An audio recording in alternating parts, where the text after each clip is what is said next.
Suatu hari Nabi lagi boncengan sama seorang anak kecil. Lagi naik motor, merek motornya tuh kuda. Jadi lagi naik motor berdua sama seorang anak kecil. Kalau nggak salah anak kecil itu masih SD lah usianya. Nabi jalan berdua, terus Nabi bilang kepada anak kecil ini, "Ya gulam, wahai anak atau wahai anakku. Ya gulam, ihfazillah yahfazka. Wahai anakku, jagalah Allah, Allah akan jaga kamu. Ihfazillah tajidhu tujahak. Jagalah Allah, maka Allah akan menyertaimu. Wa'lam annan nas law ijtama'u ala ayyadurruk la yadurruka illa bima kataballahu alaik." Ketahuilah, manusia itu kalau berkumpul pengen nyusahin kamu, mereka nggak bisa nyusahin kamu kecuali dengan seizin Allah atas kamu. Dan kalau semua manusia berkumpul pengen menolong kamu, mereka nggak akan bisa nolongin kamu kecuali dengan seizin Allah bagimu. Rufi'atil aqlam wa juffatis suhuf. Pena telah diangkat dan kertas telah mengering. Ini adalah nasihat obrolan yang disampaikan Nabi ketika lagi boncengan sama seorang anak kecil. Yang kelak, anak kecil itu akan jadi salah satu di antara ulama paling fenomenal dalam sejarah Islam. Siapa nama anak kecil ini? Ibnu Abbas. Nama anak kecil ini Abdullah bin Abbas. Yang digelar dengan nama, jadi nama kerennya tuh Ibnu Abbas aka Hibrul Ummah. Jadi kalau nyari akun sosmednya bukan Ibnu Abbas, akun sosmednya itu Hibrul Ummah, @Hibrul Ummah. Followersnya udah banyak deh. Coba cari, googling atau YouTube, cari Abdullah Ibnu Abbas. Nabi ketika lagi boncengan sama Abdullah Ibnu Abbas, Nabi ngasih nasihat bukan, "Nak, banyak baca buku ya," bukan. "Nak, misalnya jangan sakitin orang tua ya," bukan. "Nak, rajin kerja ya biar kamu sukses," bukan. "Nak, ini dan seterusnya," enggak. Nasihatnya cuma satu hal, jaga Allah, Allah akan jaga kamu. Jadi bisa dibilang Nabi itu nggak ngasih nasihat panjang, nasihatnya itu sedikit, pendek tuh, singkat. Tapi nasihat yang singkat ini kalau kita mau menjabarkan bisa berjilid-jilid buku. Nasihat yang merangkum semua kebaikan. Kita pengen apa aja, ini intinya nih. Pengen sekolahnya berprestasi, ini intinya. Pengen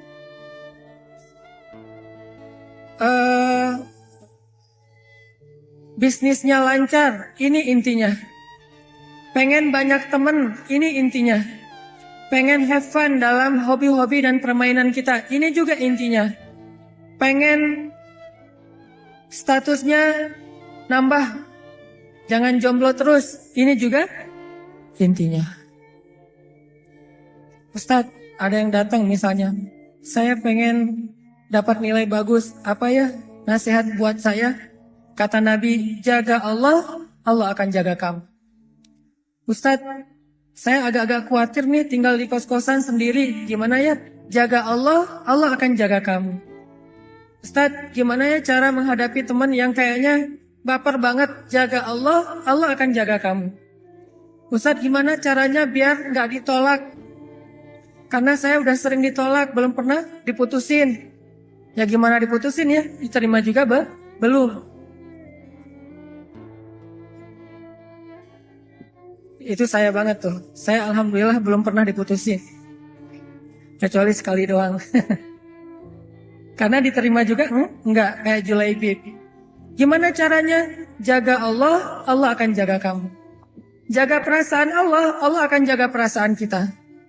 Jaga kedekatan dengan Allah, Allah akan jaga kedekatan dengan kita. Jaga hak Allah, Allah akan jaga hak kita. Jaga panggilan Allah, Allah akan jaga panggilan kita. Ihfazillah yahfazka. Jaga Allah, Allah akan jaga kamu. Dan inilah kunci kebahagiaan dalam hidup kita, teman-teman. Inilah kunci sukses dalam semua masalah kita. Inilah kunci pertolongan dalam semua kesusahan kita. Jaga Allah, Allah akan jaga kita. Itu aja kalimat ininya.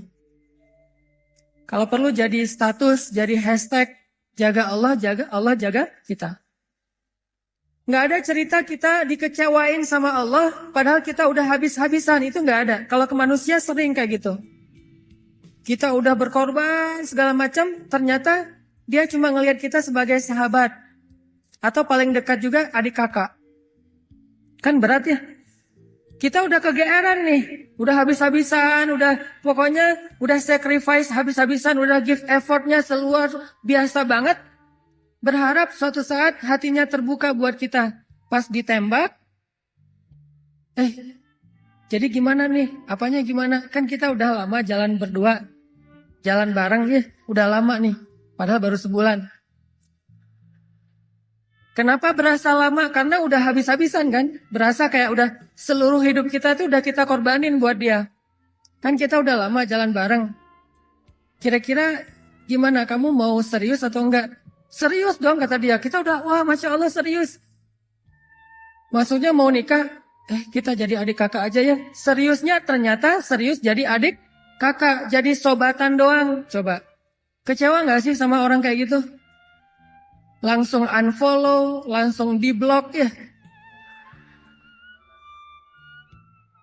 Langsung left group kalau dalam satu grup. Itu ke manusia bisa banget tuh kayak gitu. Kita udah bantu dia, kita udah nolongin dia, kita udah temenin dia. Ujung-ujungnya pas pulang misalnya nih, kita temenin dia jalan, kita temenin dia belanja. Ujung-ujungnya pas makan bayar sendiri, pulang bayar angkot bayar sendiri kan ya. Itulah manusia. Tapi kalau ke Allah tuh nggak kayak gitu. Ihfazillah yahfazka, itu janji Allah. Maksudnya, kamu kalau baik-baikan sama Allah, sama aku nih kata Allah, aku pasti lebih baik lagi sama kamu. Nggak mungkin sebaliknya. Nggak ada cerita Allah ngecewain hambanya tuh nggak ada. Rugi saya udah sholat, ternyata hasilnya gini doang. Rugi saya udah jujur, ternyata gini doang. Rugi saya udah jadi berusaha dekat sama Allah, berdoa sama Allah, dan seterusnya. Rugi udah tahajud, nggak ada. Satu-satunya berbuat baik yang nggak mungkin dibalas dengan keburukan, cuman berbuat baik dalam hal mendekat kepada Allah Subhanahu Wa Taala. Kalau berbuat baik kepada manusia dibalas yang buruk, itu mungkin banget. Bukan karena dia jahat, tapi karena dia manusia. Dia punya banyak kekurangan dan keterbatasan. Sedangkan ke Allah gak bakalan. Yang ada, kita berbuat baik kepada Allah sekali, Allah berbuat baik kepada kita 10 kali. Itu paling minimal, gak pernah kurang dari 10 kali. Kita jalan mendekat ke Allah, misalnya sejengkal, Allah mendekat kepada kita berapa? Sehasta. Kita mendekat kepada Allah sehasta, Allah mendekat kepada kita sedepa. Kita jalan kepada Allah mendekat ke Allah dengan cara berjalan, Allah mendekat kepada kita dalam keadaan berlari. Itu yang terjadi. Ibaratnya kita telepon Allah sekali, Allah telepon kita 10 kali. Gak ada cerita kita ngejapri Allah terus diantepin. Contreng 2 tapi masih abu, gak kebaca. Itu gak ada. Sebel gak sih? Gregetan gak sih kalau kita ngejapri teman kita? Teman dalam tanda petik, teman spesial. Kita ngejapri dia nih. Padahal dia udah last scene-nya tuh berkali-kali tuh. Bahkan bukan cuma last scene, dia lagi online. Kita pantengin gitu. Wah, lagi online, mudah-mudahan kebaca nih WA saya. Online-nya lama, berarti dia lagi chat sama yang lain. Pas sudah online lama, tiba-tiba lasin. Berarti dia udah offline lagi, tapi WA kita belum kebaca. Itu biasa banget tuh orang kayak gitu.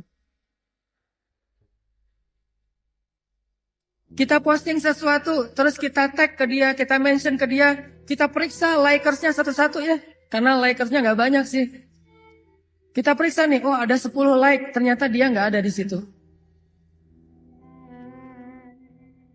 Berat banget kan? Begitu dia posting, kita jadi first liker.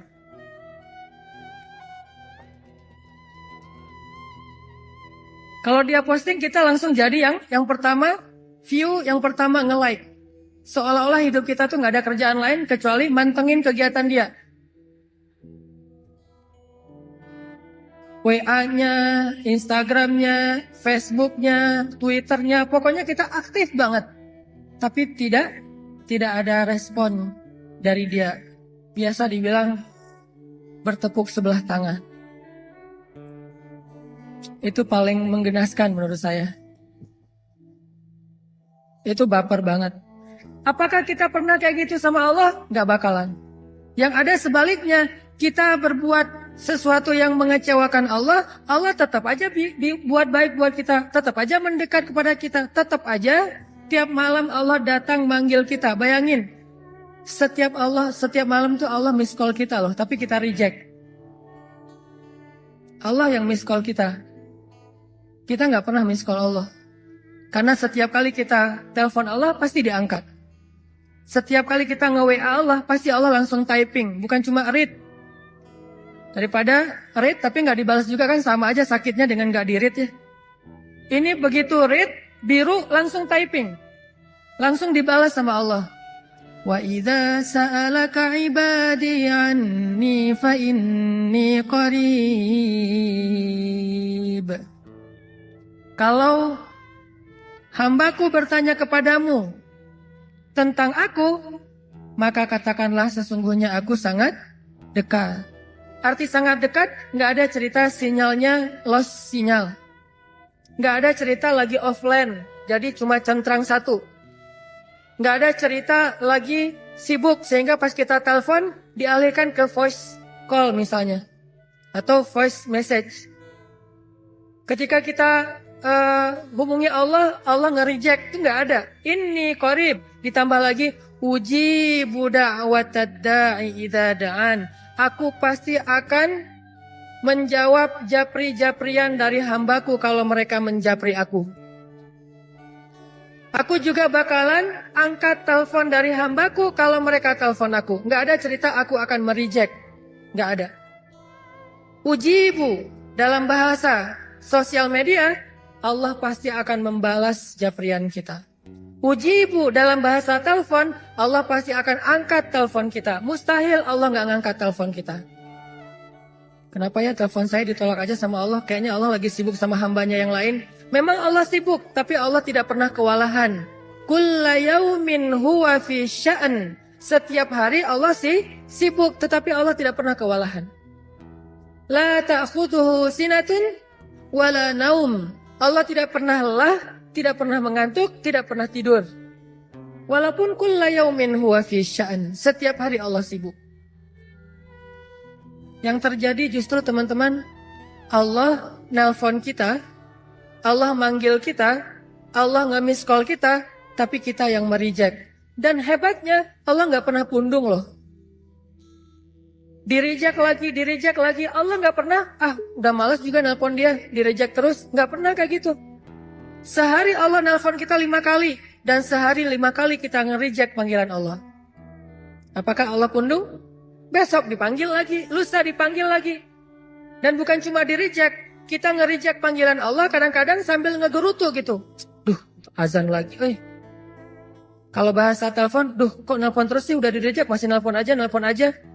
Masih mending nge-rejectnya pakai message gitu. Nge-reject misalnya lagi nyetir, lagi meeting gitu ya. Ini nge-reject tanpa alasan, reject aja pokoknya. Apakah Allah kemudian berputus asa? Enggak. Nggak cukup 5 kali Allah nelpon kita, malamnya Allah ngejapri kita. Sepertiga malam, Allah selalu turun ke langit dunia. Kemudian Allah bertanya kepada hamba-hambanya, hal min taib? Adakah di antara hambaku yang mau bertaubat sehingga aku terima taubatnya? Hal min mustaghfir? Adakah di antara hambaku yang mau meminta ampun sehingga aku ampuni dosa-dosanya? Hal min dihajah? Adakah di antara hamba-hambaku yang punya masalah sehingga aku tolong dari masalahnya? Allah japri kita setiap malam, teman-teman. Setiap malam. Apakah kita mengangkat atau membuka japrian Allah? Enggak, kita tidur. Allah japri, kita tidur. Pas kita bangun, Allah telepon, kita reject. Dan itu terjadi bukan sekali 2 kali, sehari 2 hari, teman-teman. Bertahun-tahun kayak gitu. Dari sejak umur kita 12 tahun sampai umur kita sekian belas atau lebih 20 tahun, ternyata kita terus nge-reject dan tidak menghiraukan panggilan Allah Subhanahu wa taala. Tapi Allah masih manggil kita, ya ibadi, wahai hambaku, ditelepon lagi, ditelepon lagi, ditelepon lagi, nggak pernah berhenti. Sampai akhirnya setelah belasan tahun, puluhan tahun kita nge-reject panggilan Allah, sekali-kalinya kita angkat, Allah senang banget coba. Begitu kita angkat panggilan Allah, hayya 'alas shalah.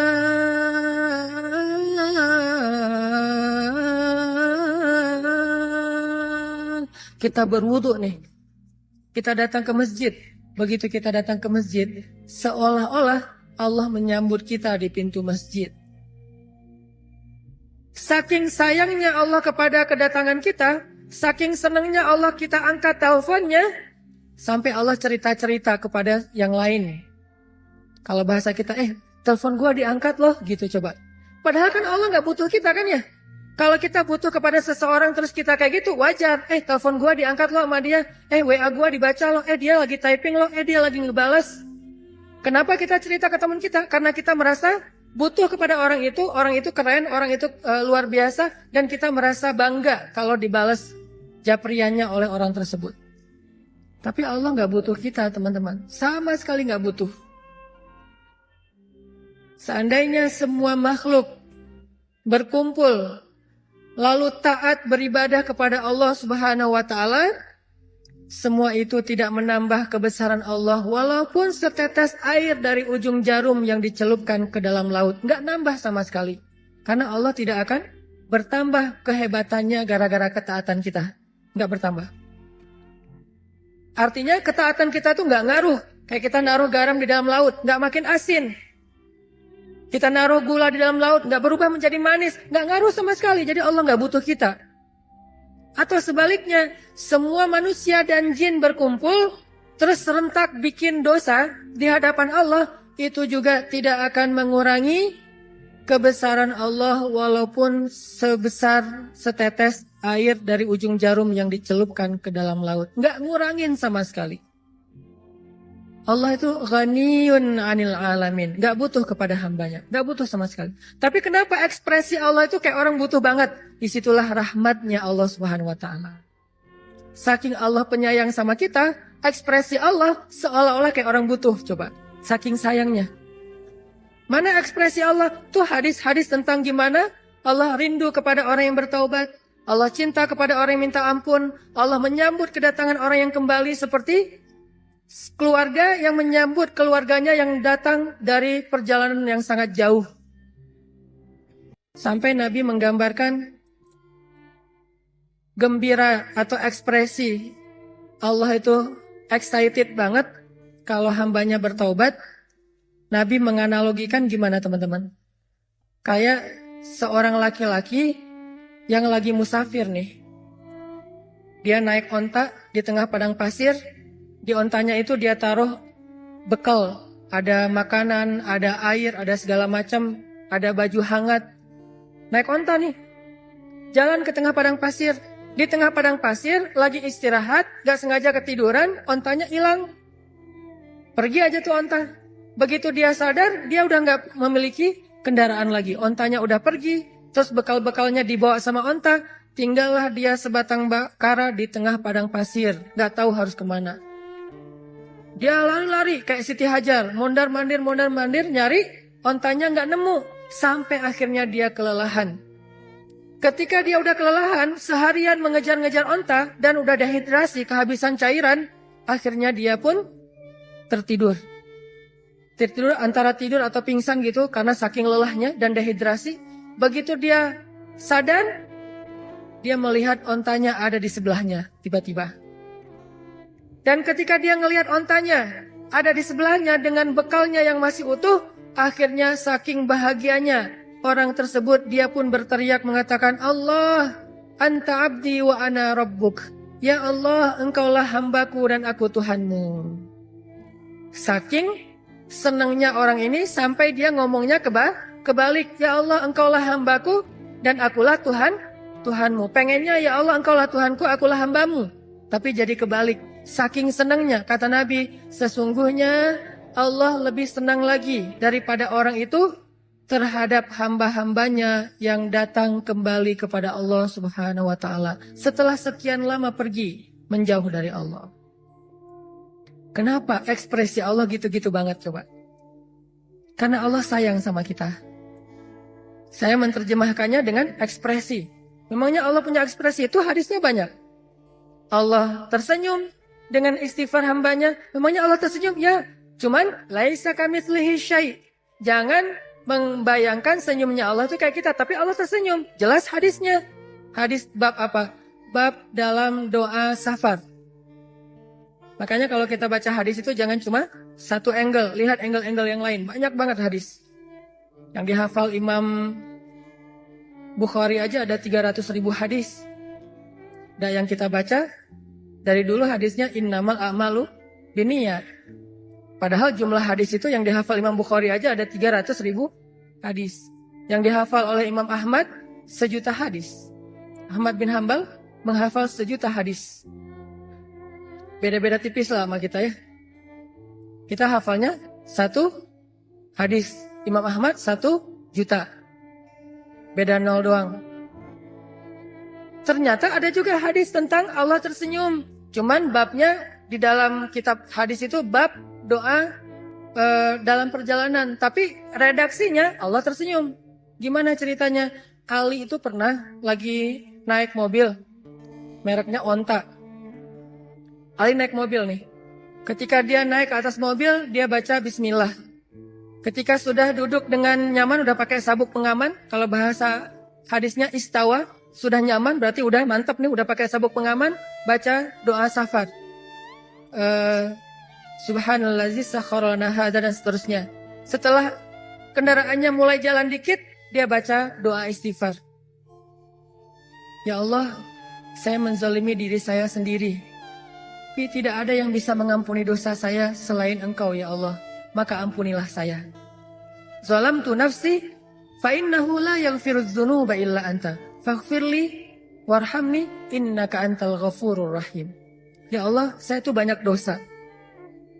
Ini lagi dalam perjalanan nih.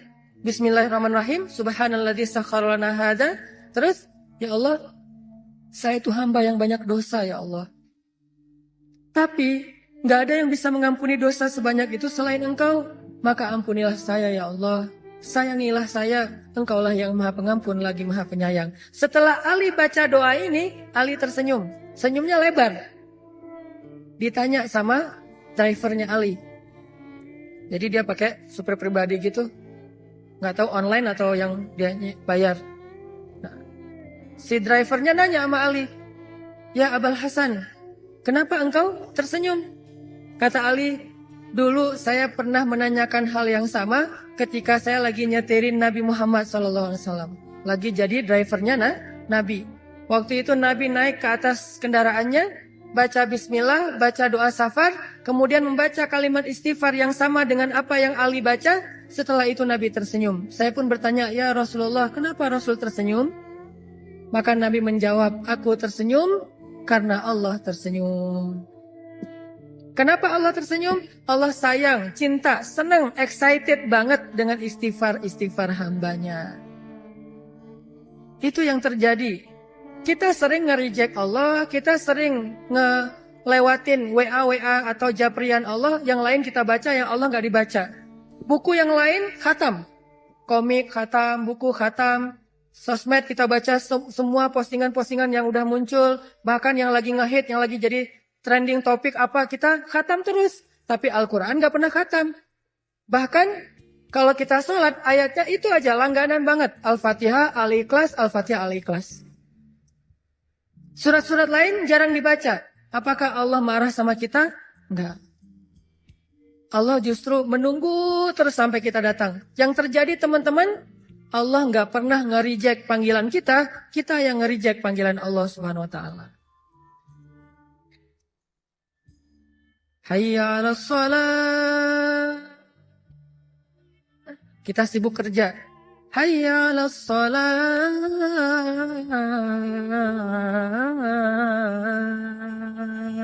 Kita sibuk main. As-salatu khairum minan naum. Kita sibuk tidur. Apakah besok Allah, udah gak usah azan lagi dah, udah cukup, gak akan didengar juga? Enggak, azan terus aja berkumandang. Ternyata yang pundung itu bukan Allah, muazinnya. Malas azan di sini juga, gak ada yang datang. Akhirnya kenapa itu gak ada azan? Allah pundung ya? Bukan, muazinnya yang pundung. Dia qomat doang, dia yang qomat, dia yang imam, dia makmum. Terutama waktu zuhur dan subuh. Ini yang paling sepi nih, zuhur sama subuh. Zuhur alasannya sibuk kerja, subuh sibuk istirahat. Kalau waktu yang paling favorit itu maghrib lah ya. Masih lumayan kalau maghrib. Apalagi anak-anak kecil dari datang ke surau, ke musola. Kalau isya alasannya jalan, hangout. Artinya Allah gak pernah pundung sama kita teman-teman. Sehingga kata Nabi, ihfazillah yahfazka. Jagalah Allah, Allah pasti jaga kamu. Gak mungkin gak dijaga.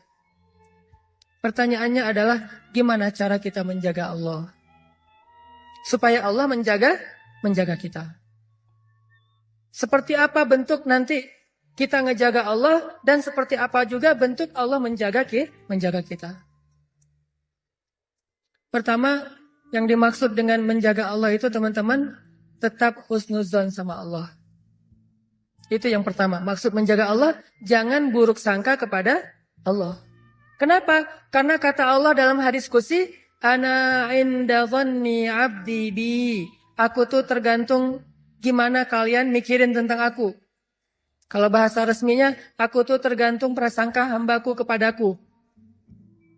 Kalau dia ingat aku ingat dia. Kalau dia nyebut nama aku, nge-mention aku mention dia lebih banyak lagi. Kalau kita mention Allah misalnya, Alhamdulillah, Subhanallah, Masya Allah, apalagi Allahu Akbar, kita mention Allah nih, maka Allah akan menyebut-nyebut nama kita di depan lebih banyak followers dibandingkan kita. Siapa followers Allah? Para malaikat yang terus mengitari, mentawafi arasy Allah Subhanahu wa Ta'ala. Allah akan sebutkan di antara para malaikat, wahai para malaikat, coba catat ya, sesungguhnya aku cinta kepada Fulan bin Fulan. Nama kita di-mention sama Allah. Dan malaikat langsung ngeklik tuh. Kepo gitu kan. Nih Instagramnya isinya apa sih nih orang. Langsung dicari sama malaikat. Tiba-tiba malaikat juga following.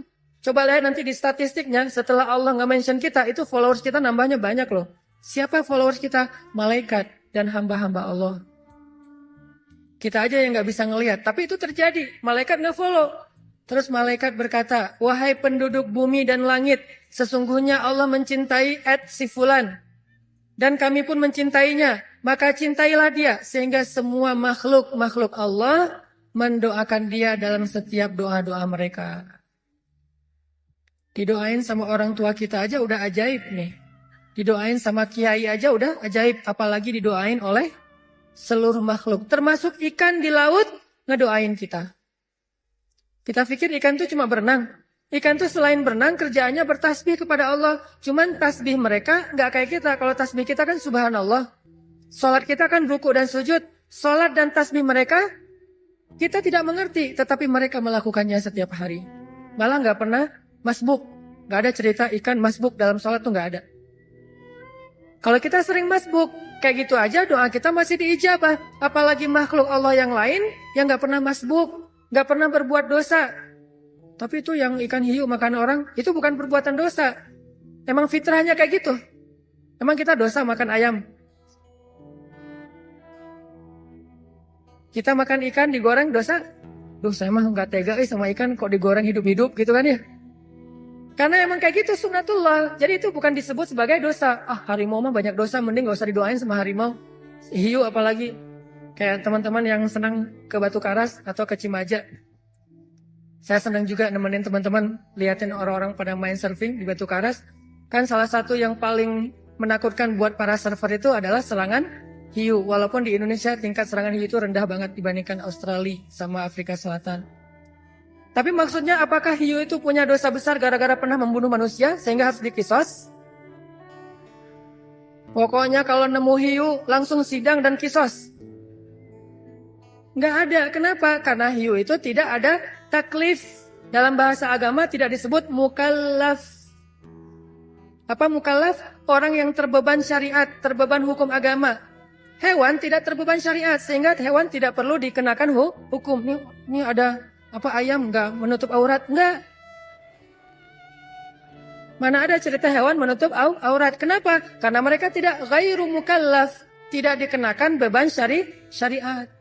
Kalau tidak dikenakan beban syariat, berarti mereka suci. Sehingga doa-doa mereka semua diijabah oleh Allah. Persis kayak anak bayi. Anak bayi itu ghairu mukallaf.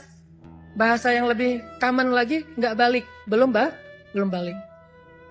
Yang kemudian jadi bahasa Sunda. Ya, itu balik nih. Itu mah beda lagi. Tapi itu balik itu dari bahasa Arab. Balil, sudah sampai cukup umur. Sehingga sudah paham. Bahasa agamanya bukan balik, tapi mukallaf. La yukallifullahu nafsan illa wusah. Bayangin didoain sama anak bayi. Didoain sama makhluk Allah yang gak punya dosa. Siapa orang-orang kayak gini? Orang yang selalu menyebut-nyebut nama Allah dengan lisannya. Allah akan sebut dia lebih banyak lagi. Yang ada teman-teman, kita berbuat baik satu hal kepada Allah, Allah akan ngebalas minimal 10 hal untuk kita. Jadi arti jagalah Allah, Allah akan menjaga kita. Pertama adalah jaga prasangka kita kepada Allah. Jangan berprasangka buruk. Karena kalau kita berprasangka buruk kepada Allah, berarti kita telah berprasangka buruk untuk diri kita sendiri. Kalau kita berprasangka baik kepada Allah, berarti kita berprasangka baik untuk diri kita sendiri. Contoh, Umar itu pernah ketemu seorang laki-laki, sayang banget sama anak laki-lakinya. Dia punya anak laki-laki satu-satunya, dia sayang banget. Sampai nggak wajar sayangnya tuh luar biasa. Terus Umar nanya, Pak, ada cerita apa? Kok Bapak kayaknya spesial banget memperlakukan anak laki-laki Bapak? Memang ada cerita apa? Ada kisah apa? Bapak ini cerita, ya Amirul Mukminin, anak laki-laki saya ini selalu mengingatkan saya tentang kebesaran Allah. Gimana ceritanya? Kata dia, dulu ketika istri saya hamil, anak laki-laki saya ini masih dalam kandungan, saya dapat panggilan untuk wajib militer. Berperang untuk mempertahankan negara. Kayak kita dulu melawan penjajah Belanda, Portugis, Jepang. Saya dapat panggilan wajib militer, jihad kalau bahasa Indonesia, bahasa Arabnya. Saya dapat panggilan jihad. Cuman saya galau. Kalau saya pergi berjihad, saya harus meninggalkan istri saya dalam keadaan hamil tua dan tidak punya keluarga yang akan merawatnya. Tapi kalau saya jaga istri saya, berarti saya menolak panggilan negara untuk menjaga keutuhan negara saya. Itu kewajiban, wamil. Lalu saya minta pendapat istri saya, Mah, Papa berangkat ya? Istrinya ngeluh, Pak, kan Papa selama ini gak pernah absen dalam jihad, gak pernah absen dalam wamil. Setiap panggilan untuk membela negara, Papa pasti datang. Mulai dari pramuka sampai perang beneran. Selalu datang tuh. Kali ini kan Mama lagi hamil tua. Sekali-kali minta izin kepada komandannya untuk jaga Mama. Mama gak punya siapa-siapa di rumah, keluarga kita gak punya. Mungkin merantau kali ya. Satu-satunya pekerjaan kita cuma jualan warung Padang misalnya. Gak lucu.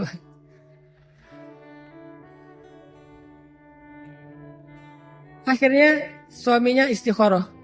Istikharah, ternyata istikharah itu nggak bisa sekali teman-teman. Kalau pengen muncul sebuah kemantapan hati, istikharah itu harus berkali-kali. Istikharah pertama belum jelas. Duh, galau mau milih yang mana di antara dua calon.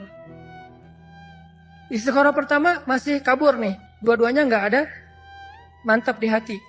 Istikharah kedua, ketiga, terus aja nggak mantap. Kenapa ya? Oh ternyata dua-duanya udah nikah, jadi emang gak mantap. Salah istikharahnya nih. Istikharah. Setelah istikharah sekian lama, akhirnya mantap. Dia harus berangkat meninggalkan istrinya. Dia bilang ke istrinya, "Mah, sepertinya papa harus berangkat."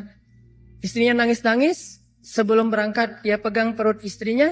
Dia berdoa, "Ya Allah, saya titipkan bayi saya di dalam kandungan istri saya ini kepada Engkau. Engkau sebaik-baik penjaga." Dengan mantap dia. Di hatinya tuh yakin banget. "Ya Allah, saya titipkan bayi saya ini kepadamu. Engkau sebaik-baik penjaga." Mantap di hatinya. Berangkat. Gak lama setelah dia berangkat, dia dengar kabar istrinya meninggal dunia. Sebelum sempat melahirkan. Meninggal dunia. Dikuburkan. Dia pun pulang, minta izin dari komandannya pulang dan mencari kuburan istrinya. Ketika dia datang ke kuburan istrinya, dia ngelihat kuburan istrinya itu ngeluarin asap. Ini cerita dalam kisah-kisah tentang Umar bin Khattab. Banyak banget cerita tentang Umar. Kuburan istrinya itu ngeluarin asap, kayak orang lagi di azab kubur gitu. Akhirnya dia nanya kepada tetangga, "Apakah istri saya berzina ketika saya tinggalkan?" Kata orang-orang, "Tidak. Kami tahu istrimu itu perempuan yang sangat menjaga kehormatan." "Oh alhamdulillah." "Atau apakah istri saya berhutang dan belum membayar hutang secara zalim?" Kata tetangga, "Tidak, kalaupun ada sudah kami ikhlaskan." "Oh alhamdulillah." "Apakah istri saya pernah syirik ketika saya tinggalkan?" Kata tetangga, "Tidak, dia perempuan yang sangat soleha. Perempuan yang sangat menjaga hubungannya dengan Allah. Gak mungkin dia melakukan kemusyrikan." Akhirnya suaminya penasaran. Kalau dia tidak punya dosa-dosa besar, terus kenapa kuburannya keluar asap? Seolah-olah dia lagi disiksa di dalam kubur. Karena penasaran, kepo, akhirnya kuburnya di stalking. Digali maksudnya. Kuburannya digali, pengen tahu apa yang terjadi di dalam. Ternyata setelah digali, dia menemukan istrinya di dalam kubur itu sedang duduk sambil memangku bayinya. Istrinya dalam keadaan meninggal dan bayinya dalam keadaan menangis. Itu terjadi di zaman Umar. Ustadz dapat dari mana sih? Banyak, tapi bukunya berbahasa Arab.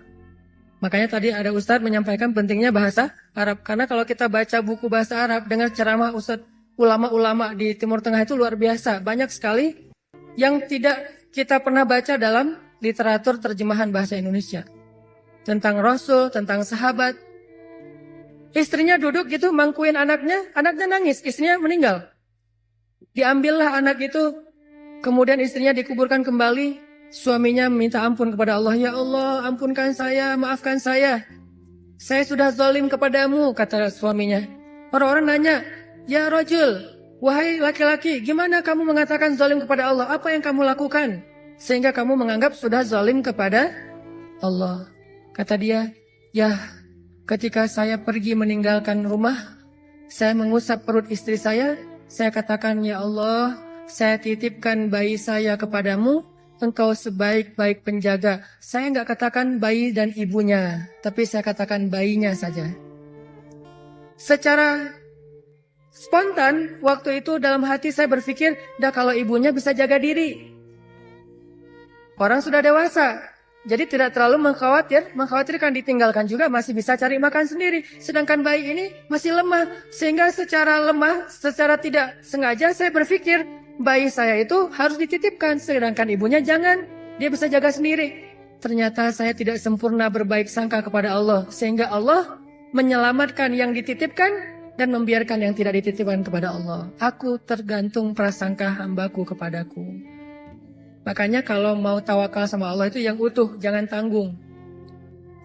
Kalau mau menyerahkan satu urusan kepada Allah itu yang utuh, jangan tanggung.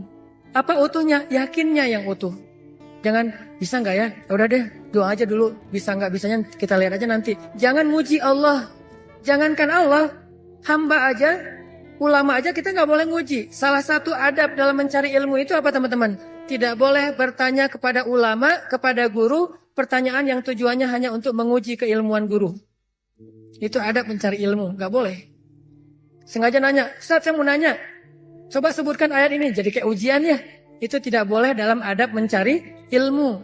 Karena yang boleh bertanya hal yang kayak gini, ngetes guru hanyalah gurunya.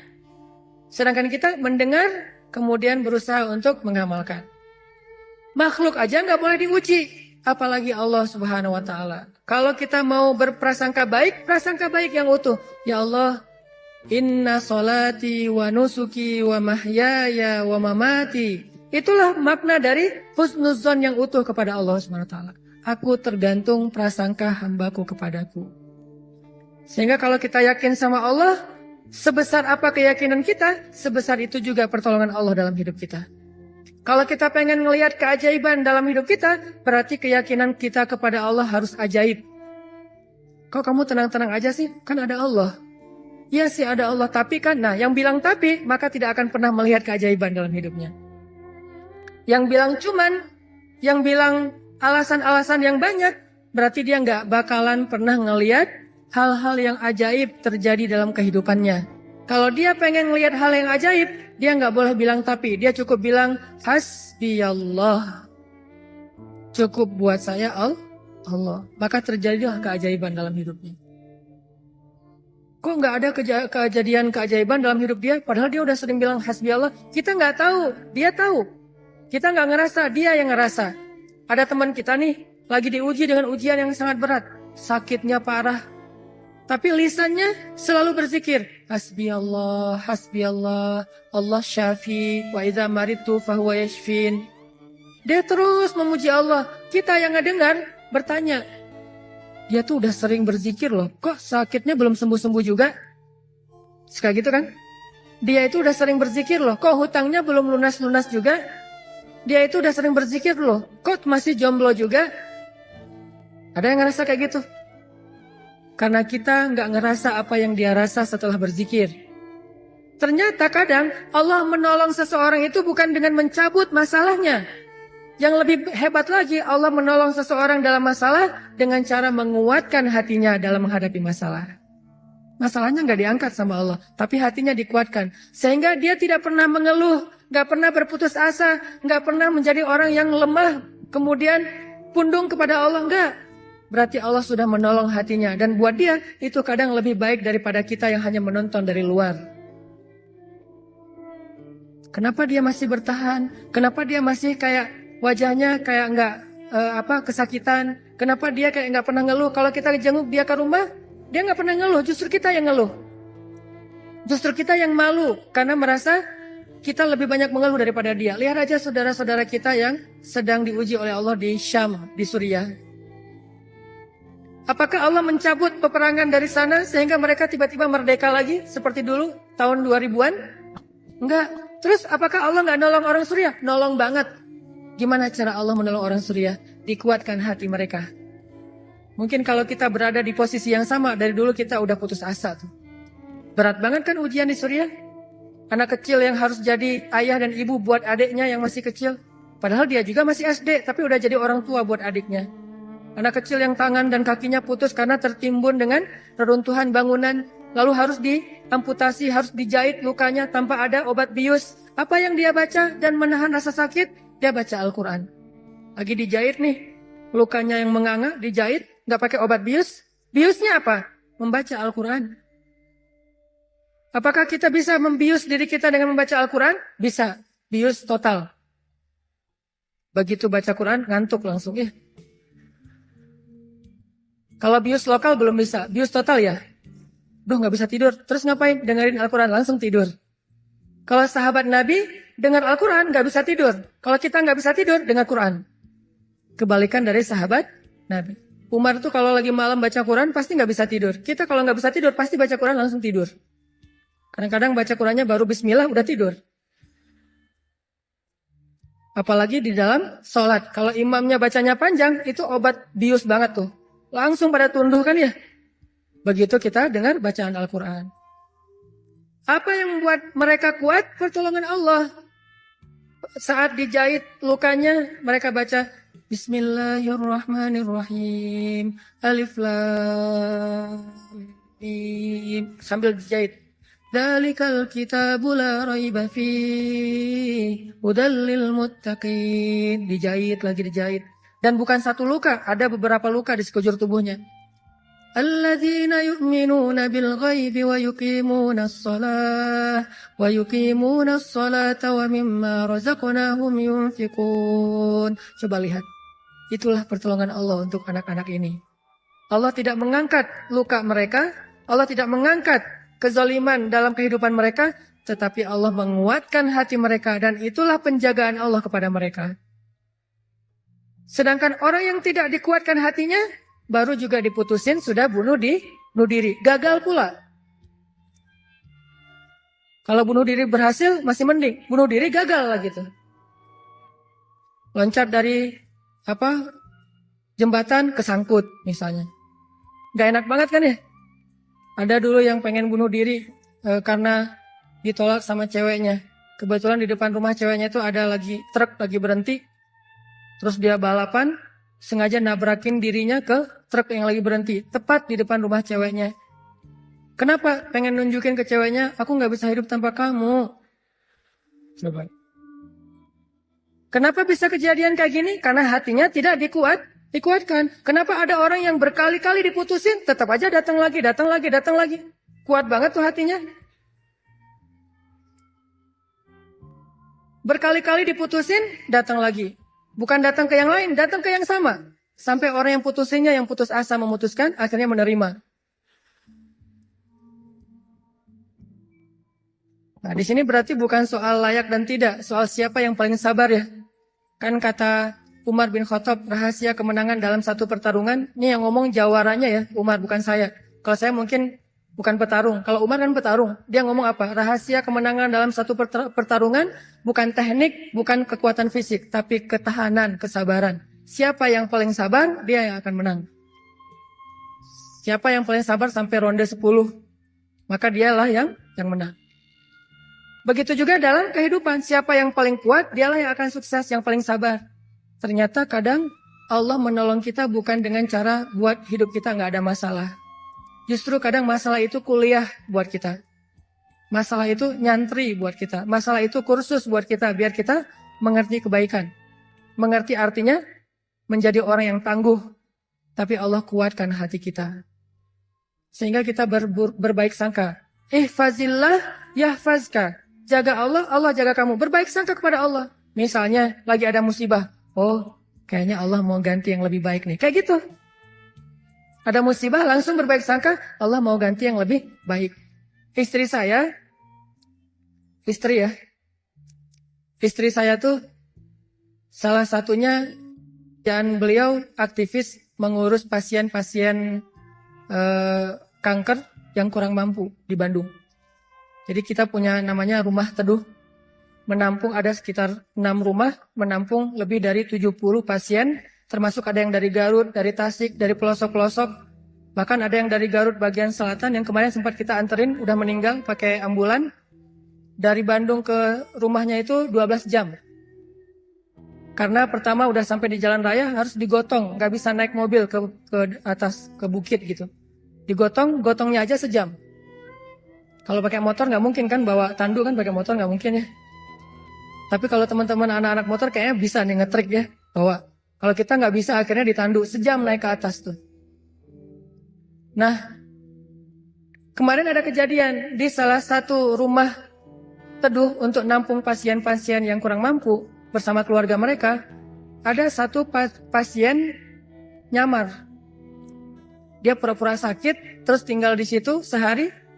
Tiba-tiba malam hari dia hilang. Semua HP keluarga pasien diambil, dibawa lari. Mencuri HP pasien kanker kurang mampu. Coba, kurang apa dosanya tuh?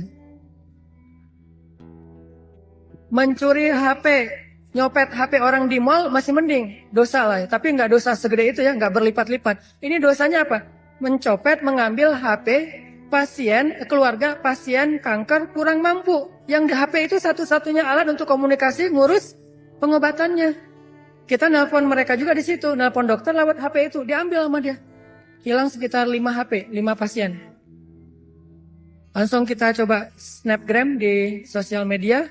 Dalam hitungan jam, Allah ganti HP yang lebih bagus, jumlahnya 2 kali lipat. Itu juga kita stop. Kalau enggak mungkin 10 kali lipat jumlahnya. Bisa jualan HP itu. Kita taruh instastory, kita butuh HP nih. Ada 5 pasien kita yang kehilangan HP dalam satu musibah. Mudah-mudahan Allah ganti yang lebih baik. Ternyata langsung pada ngejapri, saya ganti. Bukan HP bekas, HP baru yang harganya mungkin lebih mahal berkali-kali lipat dari yang hilang. Dan jumlahnya berkali lipat dari yang hilang. Hilang 5, yang udah terkumpul dalam hitungan 1 jam 10. Itu langsung kita stop. Kalau enggak bisa 100 tuh. Lumayan kan? Bisa buka lapak lagi tuh. Nah ternyata benar kalau kita berprasangka baik ke Allah. Akhirnya mereka pas dikasih HP yang baru bingung. Pak ini gimana cara memakainya nih? Karena HP yang mereka selama ini kan yang HP hitam putih yang agak gede yang bisa ngelemparin maling ya.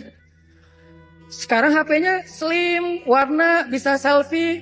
Mudah-mudahan sih nggak sibuk selfie ya. Nah alhamdulillah dikasih yang lebih baik. Coba berprasangka aja sama Allah. Prasangka baik sama Allah.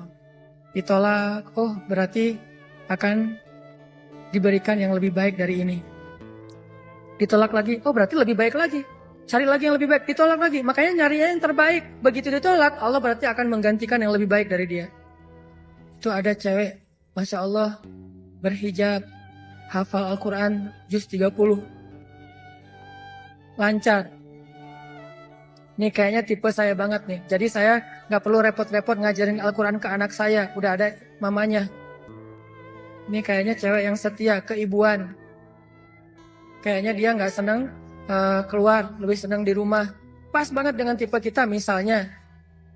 Ternyata pas datang ditolak, maaf saya udah tunangan. Lagi-lagi kayak gitu ya, gak survei dulu sih, langsung datang aja. Karena gak ada surveinya, datang ditolak. Oh, mudah-mudahan dikasih yang tadi juz 30, karena ditolak dikasih yang 30 juz. Tapi sekarang masih juz 30 juga bertahap. Pas sudah nikah nanti dia hafal Quran jadi 30 juz. Bisa kayak gitu, bisa banget. Kerjaan, ada satu kerjaan yang kita nggak berhasil, satu usaha nih. Lagi mulai usaha kecil, modal 1 juta usaha. Ternyata ada yang nggak jujur, kita ketipu, gagal. Jangan langsung berburuk sangka ke Allah. Apa maunya lagi Allah nih? Saya kan melakukan usaha ini gara-gara saya meninggalkan riba. Masa saya meninggalkan riba tapi malah makin sulit? Kayaknya Allah nggak rela ya. Saya mau hijrah. Udah deh saya balik lagi. Malah saya juga sama Allah. Kayak gitu kan? Berarti kita sudah berburuk sangka kepada diri kita sendiri. Harusnya, oh Allah nggak mau ngasih saya rezeki yang receh kayak gini nih. Makanya dibikin ini ada masalah dikit. Dikasih rezeki yang lebih besar. Usaha lagi. Dari mana? Kan udah habis modalnya. Bukankah Allah maha kaya? Bukankah Allah alam yajidka yatiman fa'awa wa wajadaka dhallan fahada wa wajadaka ailan fa'aghna. Tinggal kita yakin aja dan berbaik sangka kepada Allah. Makin yakin dan makin berbaik sangka, makin Allah nunjukin hal-hal yang ajaib dalam hidup kita. Saya sering cerita, pasti teman-teman mungkin sebagian pernah dengar di YouTube. Gimana saya ngebuktiin kebesaran Allah dengan sedikit mengambil resiko. Gambling, yaitu berangkat ke luar negeri, gak punya modal sama sekali. Gak bawa duit, 1 rupiah pun gak bawa, berangkat ke luar negeri.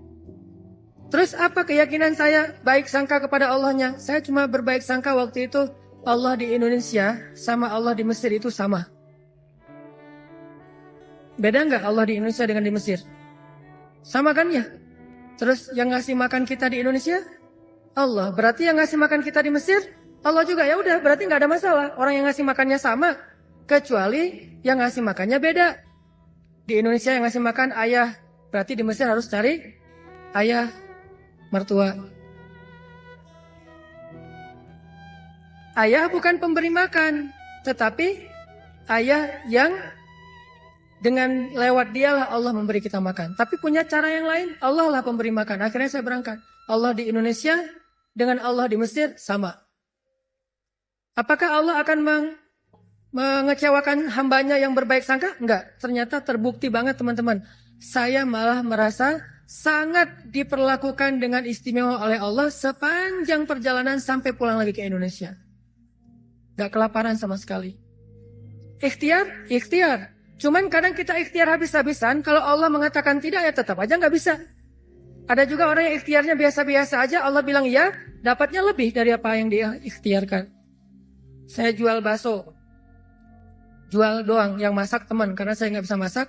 Saya bilang ke teman, lo masakin bakso, nanti biar gue yang jual. Nanti bagi 2, lo 30%, saya 70%. Oh ya boleh, dia masak, terus saya jualan bakso ke warga Indonesia yang ada di Mesir. Plus warga Malaysia, karena Malaysia lebih banyak daripada Indonesia. Indonesia sekitar 3.000, Indonesia sekitar 6.000, Malaysia sekitar 12.000. 2 kali lipat jumlah mahasiswa Malaysia jualan. Lagian kalau orang Malaysia mungkin karena nggak terbiasa makan bakso, nggak bisa ngebedain bakso enak dan nggak enak ya. Jadi lebih aman nih. Jangan jual bakso ke orang Bandung, ketahuan banget nggak enaknya. Karena orang Jawa Barat kan banyak jual bakso tuh. Wah ini nggak kayak bakso di tempat saya, jual bakso ke mereka. Dan saya ngasih jumlah pentol baksonya tergantung mood. Kalau orangnya kayaknya nyaman nih, enakan nih, kasih banyak. Kalau orangnya nyebelin, kasih aja 2, cukup lah. Datang wajahnya cemberut gitu, mau apa? Beli bakso. Oh ya, 2, kasih aja.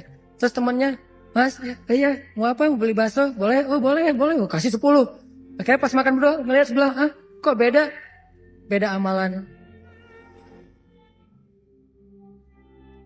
Rugi kah? Nggak rugi, untung juga gede. Bakso, catering, jual dolar keliling, terus pokoknya ada adik-adik kelas baru datang langsung dipalakin. Dolarnya sini. Langsung kasih dengan pon Mesir. Dolar.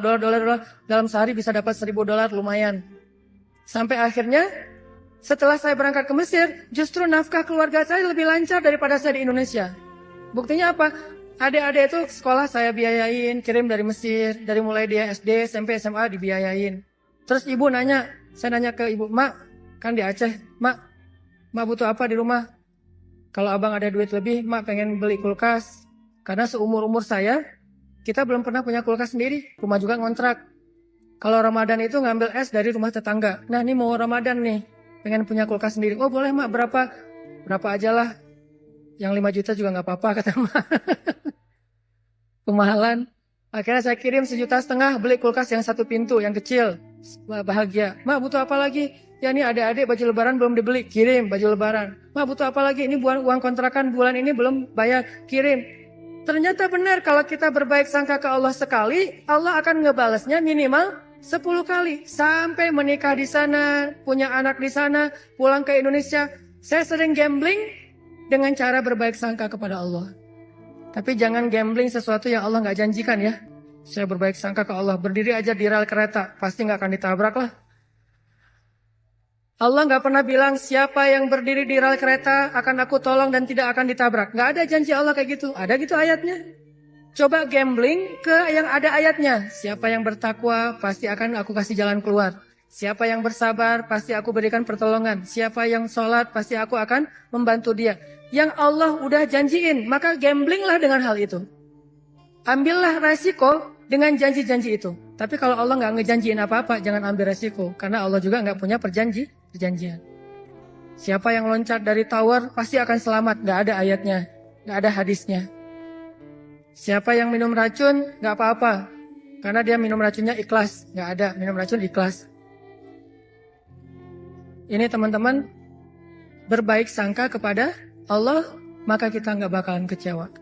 Ada masalah apa aja, balikin lagi ke Allah. Oh, ini kayaknya Allah pengen ngasih kebaikan. Yang baik-baik aja yang dipikirin tentang Allah. Begitu sekali kita berburuk sangka ke Allah, sekali itu kita telah memberikan kesempatan buat diri kita untuk celaka atau mendapatkan kerugian. Aku tergantung prasangka hambaku kepadaku. Makanya cerita yang paling populer yang kita baca di Al-Quran itu ketika Nabi hijrah ke Madinah. Apakah perjalanan hijrah Nabi mudah? Enggak. Jadi kalau kita ngerasa perjalanan hijrah kita itu enggak mudah, berarti kita juga ngerasain apa yang dirasakan Nabi Muhammad SAW. Bukan kita doang yang susah dalam hijrah. Nabi juga susah, padahal Nabi lebih dekat ke Allah daripada kita. Yang mudah itu siapa? Umar. Itu hijrah yang paling mudah. Sebelum hijrah, posting dulu. Besok mau hijrah, hari ini posting. Captionnya apa? Wahai orang-orang Quraisy, ketahuilah bahwa saya besok bakalan hijrah. Siapa yang pengen istrinya jadi janda, anaknya jadi yatim, tunggu saya di balik bukit itu. Langsung share location, bukit yang mana. Umar tuh yang posting dulu. Gak ada yang berani nge-like coba. Sepi aja tuh postingan Umar yang paling sepi itu. Gak ada yang berani nge-like, gak ada yang berani komen. Diam aja, anteng.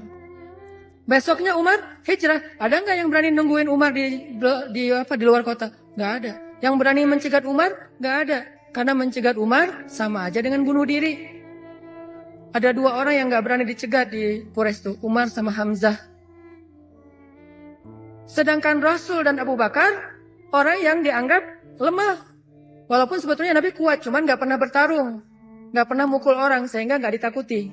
Kalau adu kekuatan pasti Nabi itu paling kuat, cuma kan nggak pernah mukulin orang, sehingga dianggap ini mah orang nggak menakutkan. Kalau Umar kan sering mukul orang, bukan sering, hobi itu. Sebelum hijrah, hobi mukul orang, sama kayak Nabi Musa, hobi Noel orang, Noel aja mati. Lu apaan sih? Mati. Kan orang Kipti kan ditoel sama Nabi Musa, belum diapa-apain, baru dicakol dikit lah, udah mati. Ini Umar. Paling gampang hijrah itu Umar. Sedangkan Nabi sendiri yang lebih soleh daripada Umar, susah hijrahnya. Harus sembunyi-sembunyi, harus diam-diam, harus ngambil arah yang berlawanan dari kota Madinah. Kota Madinah ke sebelah sini, Nabi malah perginya ke sebelah sini. Bukan mendekat, malah menjauh dari Madinah. Terus masuk ke dalam sebuah lubang, bukan goa, lubang.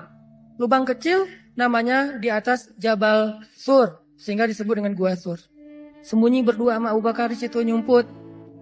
Ketahuan juga tuh takdir Allah. Kenapa Allah nggak buat orang-orang menjauh biar Abu Bakar dengan Rasulullah itu enak di dalam tempat itu, nggak ada yang ganggu. Sengaja Allah bikin skenarionya kayak gitu. Untuk apa? Untuk tunjukkan bahwa Allah Maha Kuasa. Buat orang yang beriman itu nggak ngaruh. Mau kayak gimana juga sulitnya nggak ngaruh. Yang penting Allah ridho. Itu aja yang penting. Yang penting Allah bersama kita. Cuma itu yang penting. Sehingga akhirnya ketika orang-orang berada tepat di mulut gua, itu jarak Nabi sama musuhnya itu cuma hitungan jengkal loh. Setengah lutut mereka, setengah kaki mereka itu udah kelihatan sama Nabi kayak gini nih. Tepat di depan Nabi. Sampai Abu Bakar berbisik ke Rasulullah, "Ya Rasulullah, kalau mereka ngelihat ke bawah, pasti mereka akan menemukan kita. Gimana nih? Gimana nih?" Abu Bakar yang khawatir. Abu Bakar yang takut. Bukan takut dan khawatir terhadap keselamatan dirinya, tapi khawatir terhadap keselamatan kekasihnya Rasulullah SAW. Saking sayangnya Abu Bakar kepada Rasul. "Ya Rasulullah, gimana nih? Gimana nih?" Apa kata Rasulullah? "Ya Abu Bakar." Lembut Nabi ngomongnya. "Ya Abu Bakar, ma dhannuka bisnain? Allahu salisuhuma." Ya Abu Bakar, kenapa kamu mikir kita berdua doang? Bukankah Allah yang ketiga? Jadi kalau kita merasa sendiri, kenapa kita berpikir kita sendiri? Bukankah Allah yang kedua? Kalau kita merasa sedikit, kenapa kita berpikir sedikit? Bukankah Allah itu punya banyak pasukan yang diturunkan dalam perang Badar, perang Ahzab, dan yang lainnya? Ma dhannuka bisnain? Allahu salisuhuma. Kenapa kamu mikir cuma berdua, padahal Allah yang ketiga? La tahzan, innallaha ma'ana. Jangan khawatir ya Abu Bakar, Allah bersama kita.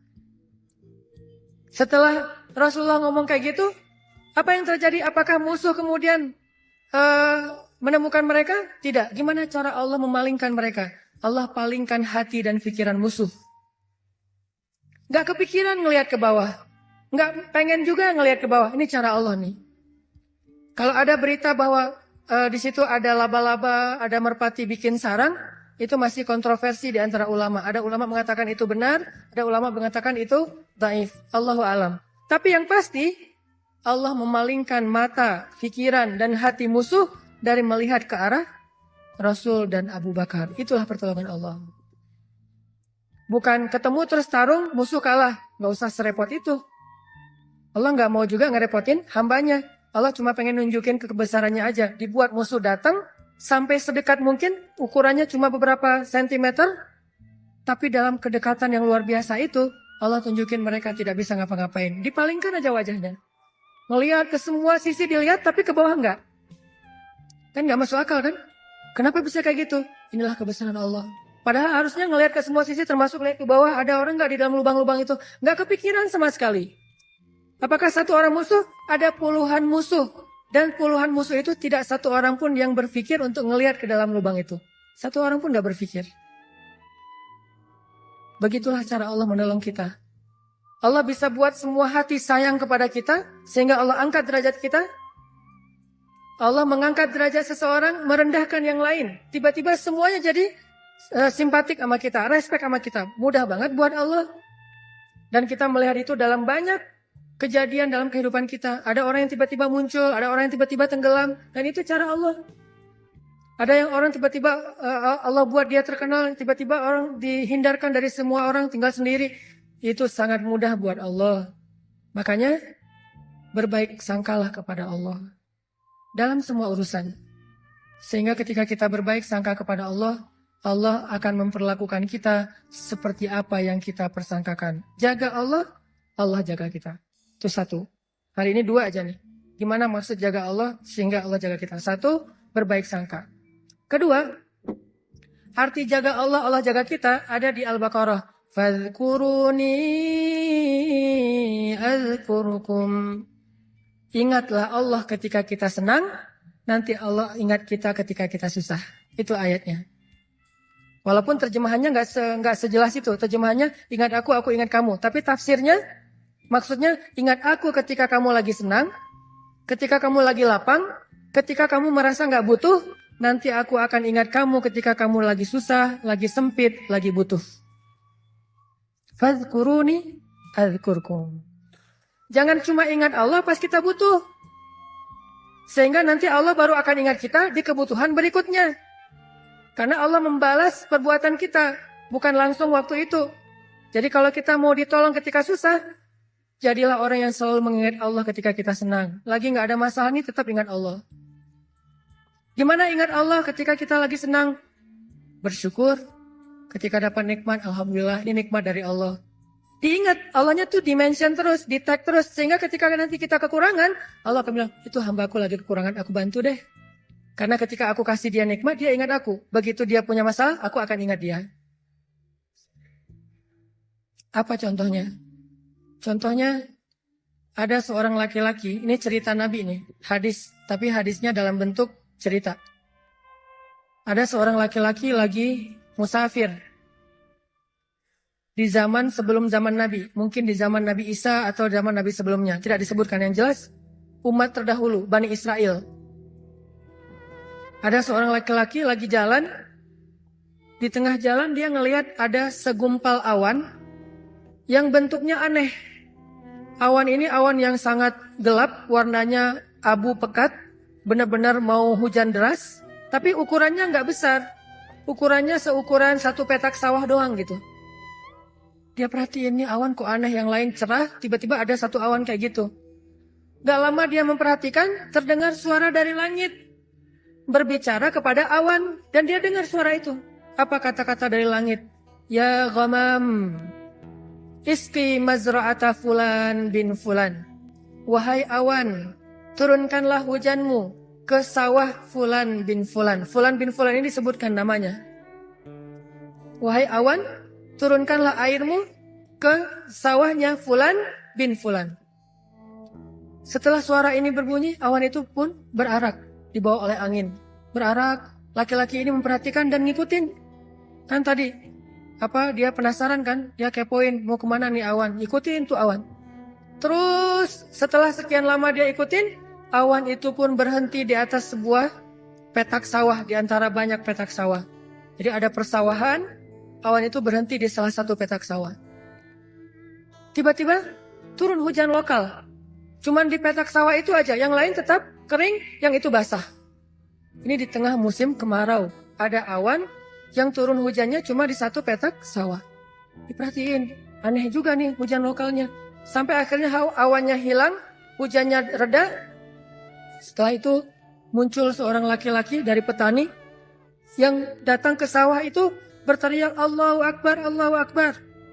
Alhamdulillah, Alhamdulillah. Kemudian laki-laki musafir ini pun mendekat. Dia tanya, Pak, ini sawah punya siapa? Kata laki-laki itu, punya saya. Alhamdulillah Allah kasih air. Terus laki-laki ini bertanya, Bapak namanya siapa?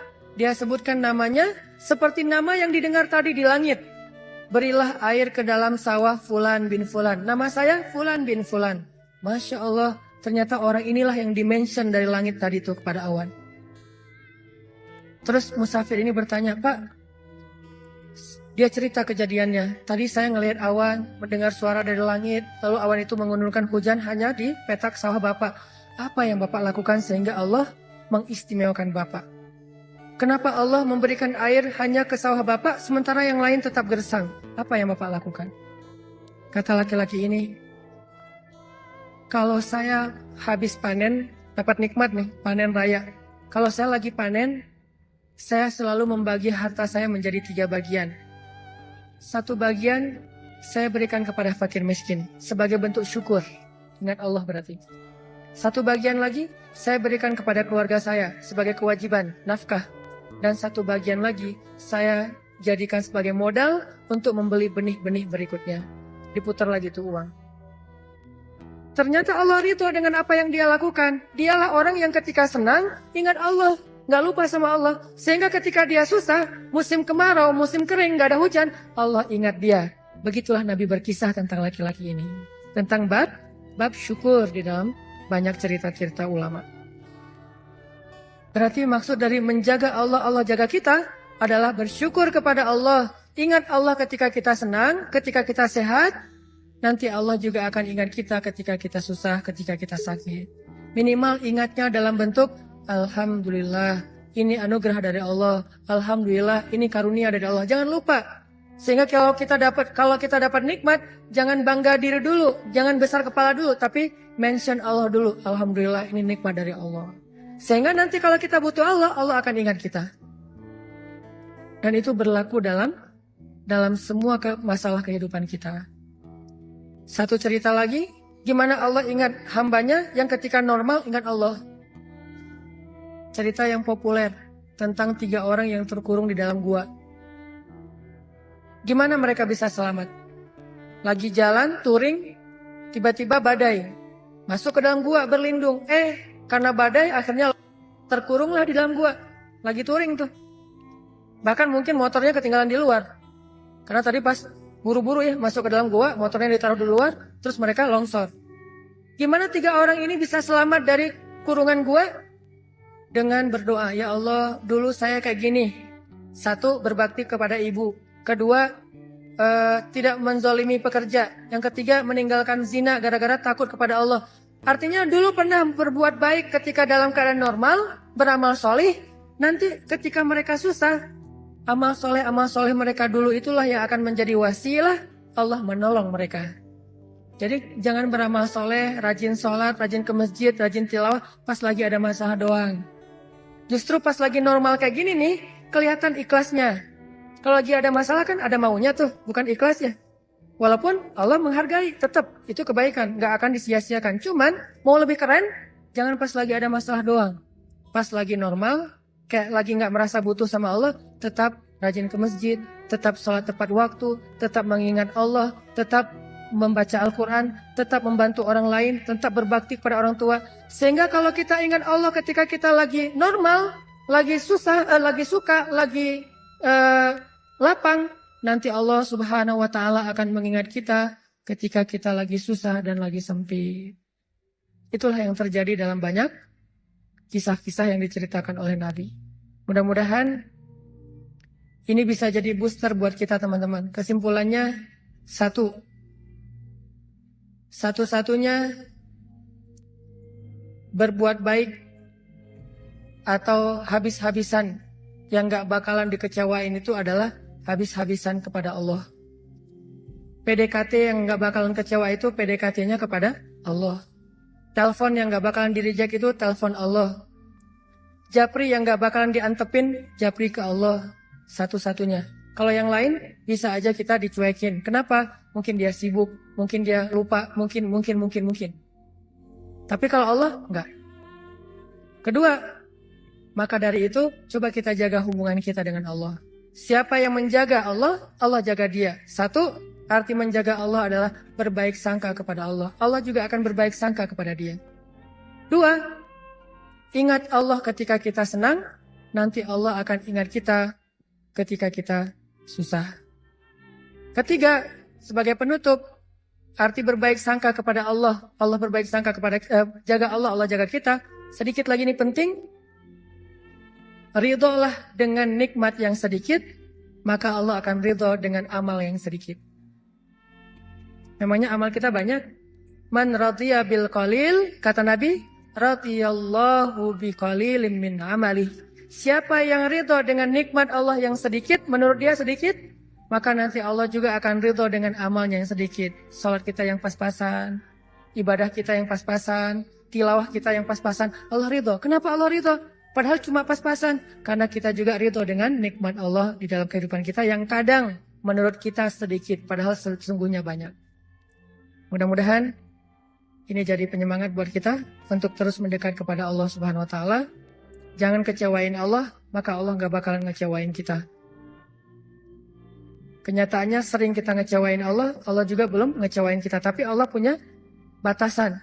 Kalau kita terus-terusan kayak gitu, nanti akan datang janji Allah membalas suatu keburukan sesuai dengan perbuatan yang buruk itu. Auzubillahi min dzalik. Barakallahu li wa lakum. Wassalamualaikum warahmatullahi wabarakatuh.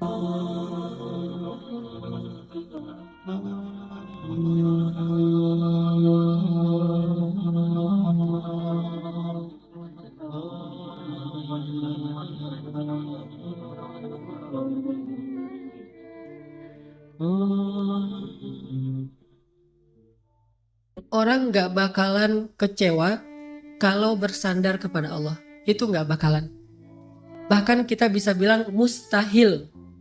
Mustahil seseorang itu kecewa gara-gara berpegang, bersandar, menyerahkan dirinya kepada Allah. Itu mustahil. Bukan seperti itu sunnatullah. Karena siapapun yang berserah diri kepada Allah, maka dia telah berpegang kepada tali yang paling kokoh. وَمَنْ يُسْلِمْ وَجْهَهُ إِلَى اللَّهِ وَمَنْ يُسْلِمْ وَجْهَهُ إِلَى اللَّهِ وَهُوَ مُحْسِنٌ فَقَدِ اسْتَمْسَكَ بِالْعُرْوَةِ الْوُثْقَى وَإِلَى اللَّهِ عَاقِبَةُ الْأُمُورِ. Siapa yang menyerahkan dirinya kepada Allah dan dia senantiasa berbuat baik, maka sesungguhnya dia telah berpegang kepada tali yang paling kokoh dan kepada Allah segala urusan dikembalikan. Jadi nggak ada orang yang kecewa kalau dia berpegang kepada Allah. Masalah apapun, masalah rezeki, masalah jodoh, terutama yang kedua. Kalau kita bergantung kepada Allah dalam urusan jodoh, maka insya Allah kita nggak akan kecewa. Mak comblang yang paling baik itu adalah Allah. Kalau mak comblangnya Ustadz, kadang-kadang ngecewain. Ustadz, ini CV saya. Oh ya, kriteria yang kamu cari seperti apa? Saya emang gak susah-susah Ustadz, standar-standar aja. Ya standar yang gimana?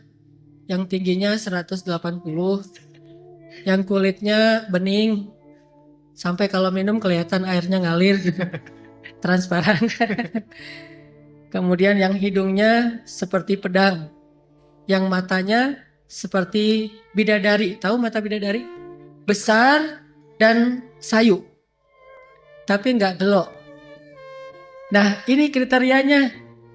Terus kata Ustadz, kalau yang kayak gitu Ustadz juga mau gitu ya. Akhirnya pas ketemu Ustadznya duluan yang ta'arufan. Ini kalau mak comblangnya manusia. Tapi kalau mak comblangnya Allah jauh lebih meyakinkan dan gak bakalan kecewa. Dengan kriteria apapun, wa huwa ala kulli syai'in qadir. Dan kalau Allah menjanjikan yang baik akan ketemu dengan baik, pasti innahu la yukhliful mi'ad. Allah tidak pernah mengingkari janjinya. Masalah apapun kita harus mengandalkan Allah. Coba deh selalu ngandelin Allah. Bahasa gampangnya gini, dah tenang aja ada Allah itu. Dan kalau kita sudah melibatkan Allah, la yudayya'akallahu idzan. Itu pasti Allah nggak bakalan ngecewain kamu. Kalau udah ngandelin Allah, ini gimana nih? Udah tenang aja ada Allah. Allah tidak akan mengecewakan. Salah satu kalimat udah tenang aja ada Allah adalah la tahzan innallaha ma'ana.